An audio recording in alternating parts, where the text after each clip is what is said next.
Pemirsa, Menko Polhukam Mahfud MD mengungkapkan ada ratusan rekening terkait pimpinan Pondok Pesantren Al Zaitun, Panji Gumilang. Ya, rekening-rekening itu pemirsa sedang dianalisis oleh PPATK untuk mengetahui ada atau tidaknya pencucian uang.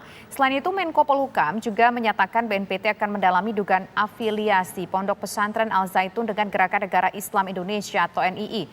Pendalaman ini dilakukan karena latar belakang munculnya Al Zaitun. Sementara itu, pemirsa, Baris Krim Polri saat ini sedang menyidik Panji Gumilang atas dugaan penistaan agama. Apakah langkah yang tengah diambil oleh pemerintah atas berbagai hal kontroversial terkait dengan Panji Gumilang dan Al Zaitun ini, pemirsa, akan membuahkan hasil sesuai dengan yang mungkin terang benderang, Andro? Untuk membahasnya telah bergabung bersama kami ada mantan Kabares Krim Polri, Komjen Pol Purnawirawan Ito Sumardi, kemudian juga ada pegabat terorisme yang juga merupakan mantan anggota NII, Komandan Mendemen Wilayah 9, yaitu ada Pak Al Haidar, dan juga ada pula hadir pengajar Al Zaitun, yaitu ada Pak Ahmad Sudirman, yang nanti akan bergabung bersama kami. Pertama saya ingin ke Pak Ito Sumardi terlebih dahulu. Pak Ito, kalau misalkan kita lihat kondisi yang ada saat ini, kira-kira pendalaman ini apakah bisa mengungkap apakah memang jangan-jangan Al Zaitun ini akan terafiliasi atau ada bukti yang menunjukkan bahwa akan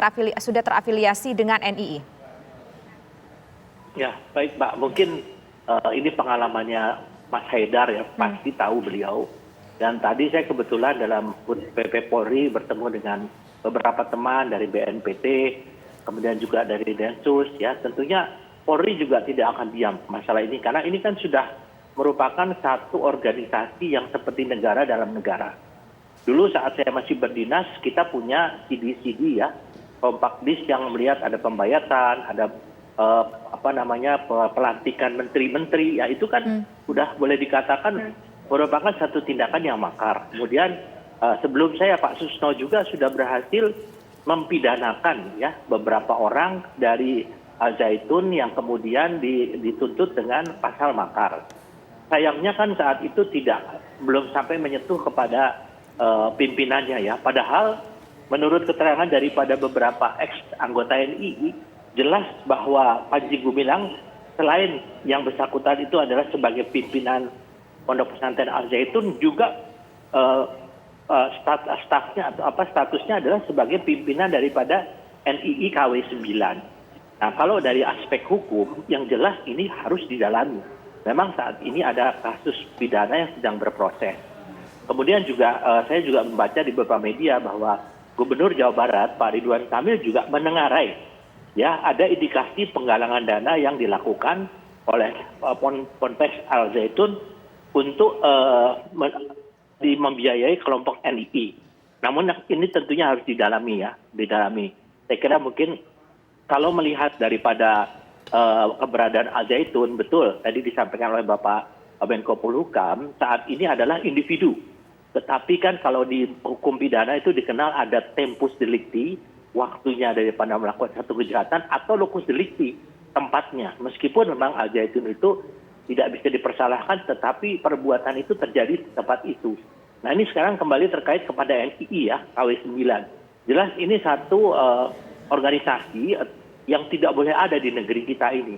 Jadi tidak boleh ada negara dalam negara. Dan tentunya saya yakin tadi dari mantan pimpinan BNPT, kebetulan saya ketemu dengan beliau saat ini ya, BNPT sedang turun ya. Tentunya harus hati-hati dalam melakukan penyelidikan. Kemudian juga harus cermat berdasarkan bukti-bukti. Karena ini nanti tentunya akan mengarah kepada siapa yang bertanggung jawab. Dan orang-orang siapa yang ada dalam organisasi itu yang terlibat dalam penggalangan dana ataupun menyampaikan paham-paham ya yang sifatnya mungkin akan Pak Ito Sumardi ya sifatnya radikalisme.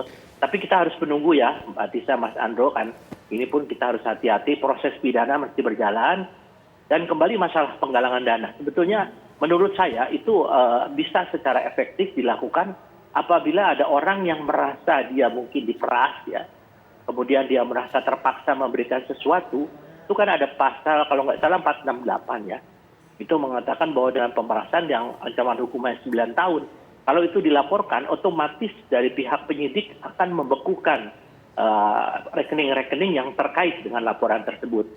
Nah, sehingga tidak ada lagi upaya untuk Ya, Pak Ito, sepengetahuan Bapak kami ingin tahu mengenai sumber penggalangan dana ini.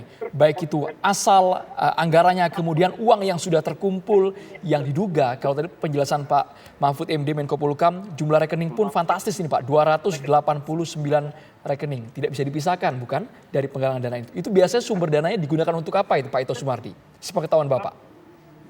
sepengetahuan saya, Mas Andro ya, biasanya ini kan bisa dititipkan di masjid-masjid, ya kemudian juga ada orang-orang yang di luar dengan alasannya untuk pembangunan masjid, ada alasannya untuk pembangunan pesantren ya. Tapi yang saya tahu ini kan ada infak ya. Kemudian juga ada yang dikatakan sumbernya adalah dari APBN ya, kalau nggak salah 36,6%. Tapi ini kan harus dibuktikan ya. Kalau memang APBN, apakah APBN itu diberikan kepada perorangan Saudara Panji Gumilang ataukah kepada pesantren dalam kaitannya dengan bantuan pemerintah kepada lembaga pendidikan ya. Ini tentunya harus didalami dan menurut saya tentunya BPK juga perlu turun ya. BPK perlu turun karena ini adalah dana pemerintah APBN dan harus dibuktikan penggunaannya ya. Dan saya kira mungkin kalau yang dari dalam yang lebih tahu adalah pasti Mas Haidar ya, karena beliau kan yang sangat tahu betul bagaimana cara pengumpulannya.